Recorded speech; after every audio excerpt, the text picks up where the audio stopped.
teach more the genre or teach excerpts, like try to get the students' attention. Is Hmm. that something that was always present with you, or do you think that we really have gone through a major shift?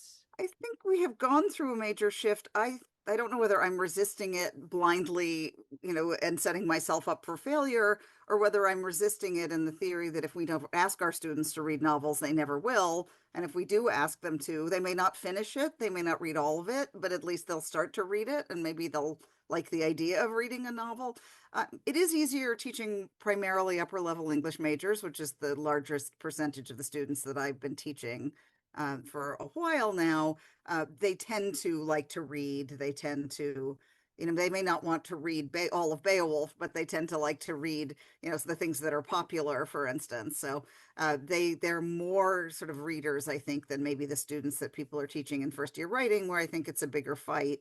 Um, we taught novels in first year writing very briefly in my time at Seton Hall. When I started, we could teach a novel, and then fairly quickly that sort of left the 1202 curriculum. So um, I think that hasn't changed in some ways with our introductory students. I liked teaching a novel because there was a lot you could do, with it as a whole thing, and talking about characters and talking about development and talking about how you kind of build up things that confuse your reader, and then you answer those questions that happen over more time than they do in a short story.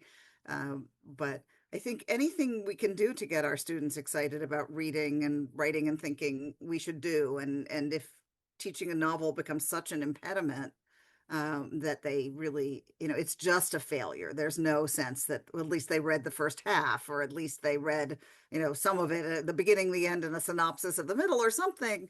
Then maybe we have to move to shorter pieces. But, uh, if we are more open perhaps to letting our students do their reading in audiobooks, then maybe that's another possibility. So I don't think I want to give up yet on the novel, but I do think that attention spans are definitely shifting, and my own included. I mean, I see the way that having a cell phone myself has made me less attentive.